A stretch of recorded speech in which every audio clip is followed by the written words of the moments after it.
This is Counterpoint, and I'm your host, Tanya Granick-Allen. We're back with our current events panel with lots of commentary on the latest headlines.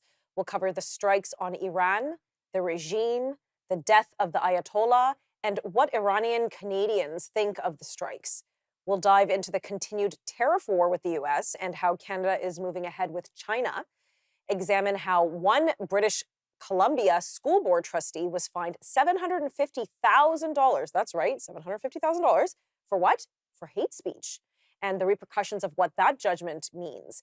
And we'll discuss the latest in the case of an Ontario man who was charged with assault for defending himself against a home intruder. Lots to get through, and join me now, our political commentators, Brock Stevenson and Hannah Salmon-Vey.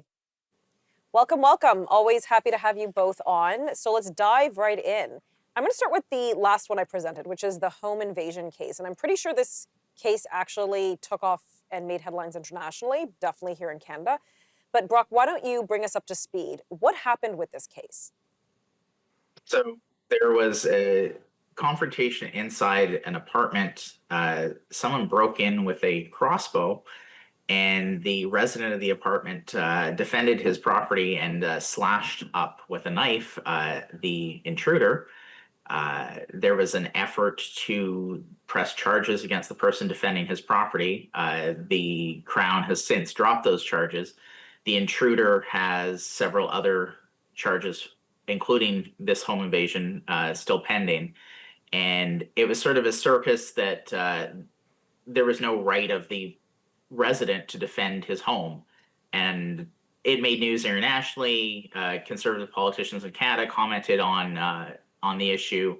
And because we're sort of a quiet, peaceful people, particularly in small towns like Lindsay, Ontario, this sort of stood out as an unusual outcome that someone would actually defend their property, as opposed to what police in some parts of Ontario have been saying: leave your car unlocked, leave the keys by the front door so it's easy to steal. So I think that's where we're looking at the issue of can you defend your property? Is there a castle law in Canada? Supposedly there is, but our quiet, peaceable people don't seem to think that it's right sometimes to defend your property. Yeah, it was shocking, for me at least. I thought it was shocking that there was actually a debate on this. I'm like, his home was invaded. Of course he should defend himself. The guy's armed with a crossbow. He just has a little knife. Like, good luck. But guess what? The knife guy won. At least in the fight, not necessarily in the courts, at least not yet. Or, well, I guess now they've been withdrawn. But Hannah, like, why did this case rustle so many feathers? Well, I think because a lot of Canadians are used to the narrative of like, oh, criminals should just be able to come onto your property and do whatever they want, but that's not the case. Like in the criminal code, we do have a right to self-defense and to protect ourselves and our property. It's not the same as in certain states like Florida, where they do have set in stone stand your ground and castle laws.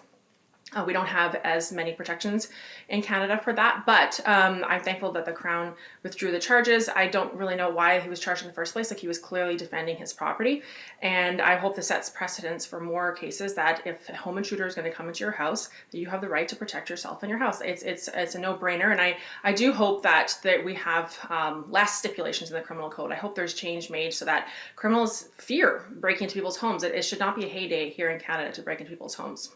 Yeah, and I mean, I think for me, the interesting point of this is, and I appreciate the police have to do their job and they have to do their investigation. That's fine. Why did you have to press the charges? You could have waited, investigated, and then pressed the charges later if you found there was criminal intent and a crime was committed on behalf of the homeowner or the apartment dweller.